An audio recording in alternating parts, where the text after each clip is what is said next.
मग तुम्ही सत्तेत असलात की तेव्हाच क्लीन चिट येतात असाही एक योगायोग बघितला जातो. म्हणजे आता परवा सुनेत्रा त्यावेळेस आम्ही श्वेतपत्रिका काढली. हे झालं MSC महाराष्ट्र राज्य सहकारी बँकेचं, परंतु 70,000 कोटीचं झालं त्यावेळेस श्वेतपत्रिका काढली. माधवराव चितळे होते, AKD जाधव होते, टॉपचे लोक त्याच्यात 5. त्यावेळेसचे विरोधी पक्ष नेते खडसे साहेबांनी जी नावं दिली त्यांनी इन्क्वायरी केली, श्वेतपत्रिका काढली. त्याच्यात काही प्रमाणात अनियमितता झाली.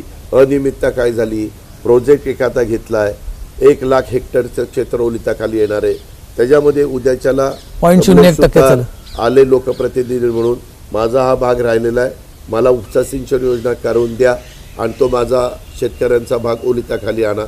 तो करत असताना थोडंसं विशेष बाब करावी लागली. अशा प्रकारच्या काही अनियमितता झाल्या. सुपरमाबाबत जास्ती तेव्हा आता सुधारित प्रशासकीय मान्यता कॅबिनेट पुढे येते आणि कॅबिनेट मान्यता देते. त्या 50 कोटीचा प्रकल्प 500 कोटीला जातो सुधारित प्रशासकीय मान्यतेला. तिथं कुणी बोलत नाही, कॅबिनेटने निर्णय घेतलाय. त्यावेळेस कामाला गती देण्याच्या करता त्या खात्याचा मंत्री म्हणून मला अधिकार होता, मी त्या अधिकाराचा वापर केला.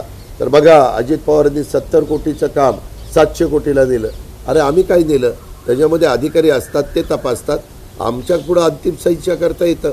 आम्ही नाही दिली सही तर बघा सुप्रभाव न दिल्यामुळं काम खोळंबलेलं आहे, कॉस्ट वाढतीये, जनतेचा पैसा खर्च वाया जातोय, सरकारी पैसा जातोय वगैरे वगैरे.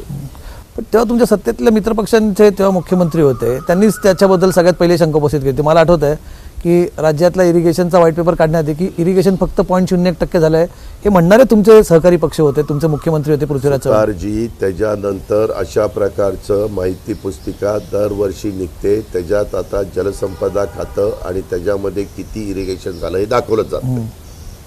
आता ठीक आहे, त्यावेळेस आम्हाला बदनाम करण्याची सुपारीच काहींनी उचललेली होती आणि त्याच्यात तुम्ही स्पष्ट का सांग कोणी घेतली होती? मला काय कमलेशजी, ही गोष्ट आहे 2010ची, तिथून मी हे 2009ची.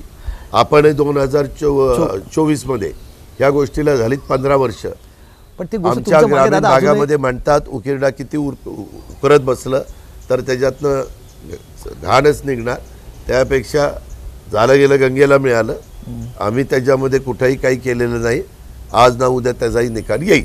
याच्यावरच पंतप्रधानांनी स्वतः टीका केली होती. म्हणजे तुम्ही सरकारमध्ये येण्याच्या अगदी 2-3 दिवस आधीच त्यांनी त्या विषयामध्ये जर सारखंच तुमच्या पेपरमध्ये सारखंच मीडियामध्ये वेगवेगळ्या मालिका लावल्या जात होत्या आणि वेगवेगळे लोक आरोप करत होते, त्याच्यामध्ये आम्हाला हा एक करप्ट माणूस म्हणून चेहरा तिथं दाखवण्याचा प्रयत्न करत होते.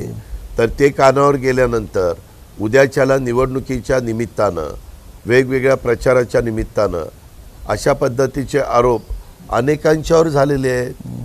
नंतर ते आरोप सिद्ध झाले नाही. त्याच्यामध्ये इन्क्वायरी झाल्यानंतर त्याला पण कुणी शिवलं गेलं नाही आहे आणि ह्या इन्क्वायऱ्या लगेच होत नाही, त्याला 10-10, 15-15 वर्ष पेशन्स ठेवावे लागतात. तशा पद्धतीनं आम्ही ठेवलेले आहेत. आम्ही घरात रडत बसलेलो नाही आहे, आम्ही आमचं काम करतोय. त्याच्यानंतर 8 वर्ष अजित पवारकडे फायनान्स मिनिस्टर आहे. वेगवेगळ्या टप्प्यामध्ये फायनान्स मिनिस्टर एवढं 6-6.5 लाख कोटीचा अर्थसंकल्प देत असताना परत कुठं माझ्यावर ॲलिगेशन झाले नाही. तुमचं ऊर्जा खातं 10 वर्ष होतं, पाणी पुरवठा खातं 10 वर्ष होतं, अशी अनेक ग्रामविकास खातं होतं, फलोत्पादन खातं होतं, अनेक महत्त्वाची खाती मी सांभाळलेली आहेत. एक्साईज माझ्याकडे होतं. तर त्याच्यामध्ये कुठं माझ्यावर आरोप त्या ठिकाणी झालेला नाही.